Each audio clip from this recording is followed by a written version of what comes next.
প্রতিটা সংসারের কাজকর্ম কিন্তু বলতে পারো পুরোটাই এক। যেমন বাসন মাজা, জামা কাপড় ধোয়া, ঘর মোছা, এটা তো আমরা প্রতিটা সংসারেরই কাজ বলতে পারো। আর এই কাজকর্মগুলোকে যখন আমরা ভালোবেসে সুন্দরভাবে গুছিয়ে করব, তখন কিন্তু নিজেদের সংসারটা আরও সুন্দর হয়ে উঠবে। হ্যালো বন্ধুরা, আমি পূজা। সকলকে জানাই আমার চ্যানেলে আরও একটা নতুন ব্লগের সঙ্গে অনেক অনেক স্বাগত। সকলের জন্য রইল অনেক অনেক ভালোবাসা আর বড়দেরকে প্রণাম জানিয়ে আজকের ব্লগটা আমি সকাল থেকে স্টার্ট করলাম।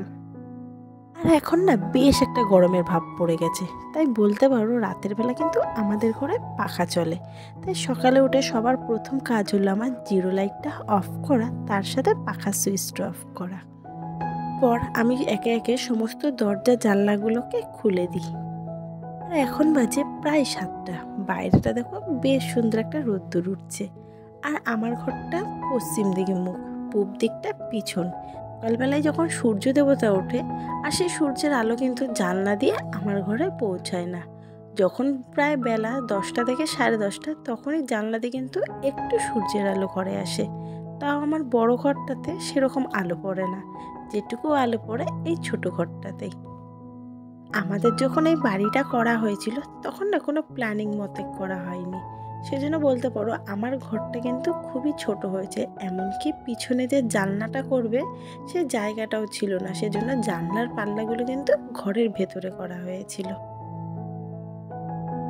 সমস্ত দরজা জানলা খুলে দিয়ে সোজা চলে গেছিলাম ওয়াশরুমে। সকালে তো আমাদের নিজের একটা পার্সোনাল কাজ থাকে, একেবারে ওয়াশরুম থেকে ফ্রেশ হয়ে আবারও চলে এসেছি ঘরের কাছে। সকালবেলা আমি কিন্তু সমস্ত বাসি কাজগুলো সেরে নিয়ে তারপরে কিন্তু বাসি কাপড়টা চেঞ্জ করি। আর কয়েকদিন ধরেই কিন্তু আমি এই রুটিনটা ফলো করছি, কারণ আমার ছেলে কিন্তু মর্নিং স্কুলে পড়ে। ওর কিন্তু 7:30 থেকে স্কুল। তাই সকালবেলা কিন্তু আমি 6:30টায় ঘুম থেকে উঠি। উঠে ছেলের টিফিন রেডি করে আর তারপর ছেলেকে রেডি করে আমিও ফ্রেশ হয়ে রেডি হয়ে নিয়ে সোজা চলে যাই ছেলেকে স্কুল পৌঁছাতে। ছেলেকে স্কুলে দিয়ে এসে তারপরেই কিন্তু আমি আমার এই সমস্ত বাসি কাজগুলো করে থাকি। এখন কিন্তু বর্তমানে ছেলের স্কুল অফ আছে, তাই বলতে পারো বেশ কয়েকদিন ধরে কিন্তু আমি এই রুটিনটা এর জন্যই ফলো করছি। আর আমার সঙ্গে সঙ্গে কিন্তু আমার ছেলেও সকালবেলা ঘুম থেকে উঠে গেছে আর এখনও ওর ঠাকমার সঙ্গে বাইরে বসে আছে। আর এ ফাঁকে আমি আমার সমস্ত বাসি কাজগুলোকে সেরে নিচ্ছি। সকালে ঘুম থেকে উঠে আমাদের কিন্তু সবথেকে বড় কাজ থাকে আমাদের বিছনাটাকে ক্লিনিং করা। আর নিজের এই ছোট ছোট কাজগুলোকে একটু গুছিয়ে করতে কিন্তু আমার বেশ ভালো লাগে। প্রতিটা দিনই কিন্তু আমি চেষ্টা করি সকালে ঘুম থেকে উঠে আগে এই বিছনাটাকে ক্লিনিং করা। যেদিন না পেরে উঠি সেদিন কিন্তু রান্না বান্না শেষ করে তারপরেই কিন্তু আমি আমার এই বিছনাগুলোকে ক্লিনিং করে থাকি। তাই কিন্তু আমাদের সময়ের উপরে ডিপেন্ড করে, যেদিন সময় পাই না সেদিন একটু লেটে করি। কিন্তু আমার সবথেকে শান্তির কাজ হচ্ছে নিজের ঘরগুলোকে ক্লিনিং করা। তাই এই কাজগুলো করতে কিন্তু আমার বেশ খানিকটা সময় লাগে, সেজন্য আমি একটু সময় নিয়ে এই কাজগুলো করার চেষ্টা করি। আর আগের দিন আমার একটা বোন আমায় কমেন্ট করছিল যে আমার ডেলি রুটিন চেয়েছে, তাই সেই বোনের রিকোয়েস্ট রাখতে কিন্তু আজ আমি তোমাদের সঙ্গে আমার ডেলি রুটিনটাই শেয়ার করলাম।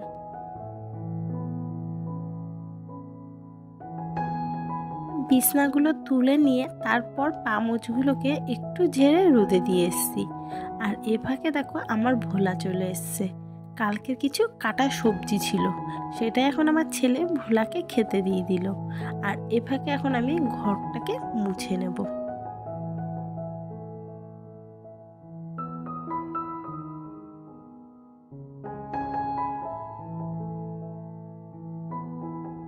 আর আমি প্রতিটা দিন ঘর মোছার জলের মধ্যে 1 চিপি ডেটল দিয়ে তারপরেই কিন্তু আমি ঘরটাকে ক্লিনিং করে থাকি। আর আমার প্রতিটা বন্ধুকে আমি জানিয়ে রাখলাম। তোমরা হয়তো ভাববে ওটা আমার ডেলি ব্লগ চ্যানেল, কিন্তু আমি সময়ের সঙ্গে পেরে উঠছি না। তাই আমি কিন্তু তোমাদেরকে একদিন ছাড়া ছাড়া ব্লগ দিচ্ছি, আর এভাবে এবার থেকে ব্লগ দিয়ে থাকবো। তোমরা হয়তো জানতে চাইবে আমি নির্দিষ্ট কোন টাইমটা ব্লগ দিই। তো আমার নির্দিষ্ট টাইম ছিল দুপুর 2টো। কিন্তু আমাদের এখানে একটু নেটওয়ার্কের প্রবলেম দেখা দিচ্ছে, সেজন্য আমার ভিডিও আপলোড করতে না অনেকটা সময় নিয়ে নিচ্ছে। আর এই কারণেই বলতে পারো আমার কিন্তু ভিডিওটা 2টো থেকে 3টে বা কোনো দিন 3:30ও বেজে যাচ্ছে আপলোড করতে। ইউটিউবের তো একটা রুলস আছে যে টাইম মেনটেন করে কিন্তু ভিডিও দিতে হয়। আমার কিন্তু ভিডিওর রিচগুলো একটু কমে গেছে, তোমরা চাইলে কিন্তু সেই রিচটাকে একটু বাড়িয়ে দিতে পারো। তাই তোমাদের কাছে রিকোয়েস্ট রইল, যদি আমার ব্লগে তোমাদের কিছু ভালো লেগে থাকে অবশ্যই ভিডিওটাতে একটা লাইক করে চ্যানেলটা কিন্তু অবশ্যই সাবস্ক্রাইব করে দিয়ে যেও।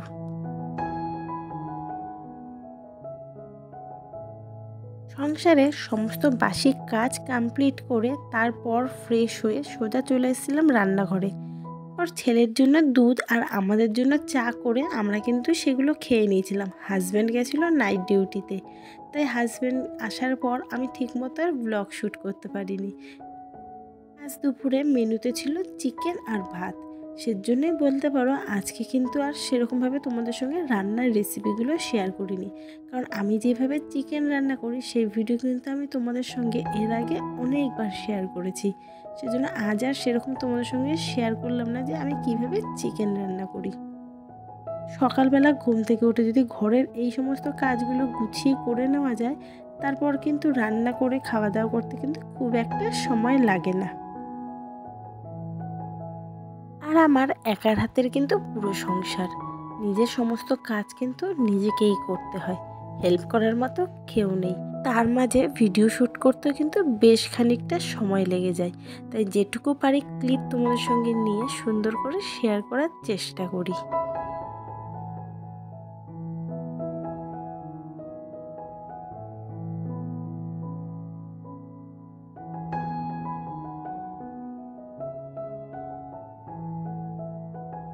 আর রান্নার পরেও কিন্তু আমার অনেকটা কাজ থাকে, যেটা রান্নাঘর ক্লিনিং করা, তারপর হচ্ছে ছেলেকে স্নান করানো খাওয়ানো, তারপর কিন্তু নিজেও স্নান করে পুজো দেওয়া। তাই এরপর আর ঠিকমতো ভিডিও ক্লিপগুলো তোমাদের সঙ্গে শেয়ার করতে পারলাম না। যতটুকু পেরেছি তোমাদের সঙ্গে শেয়ার করেছি। কেমন লাগলো কমেন্টে কিন্তু অবশ্যই জানিও। আর আজকের ভিডিওটা এখানেই এন্ড করলাম, আবার দেখা হবে নতুন কোনো ব্লগের সঙ্গে। ততক্ষণ যেন তোমরা সকলে ভালো থেকো, সুস্থ থেকো। Bye bye.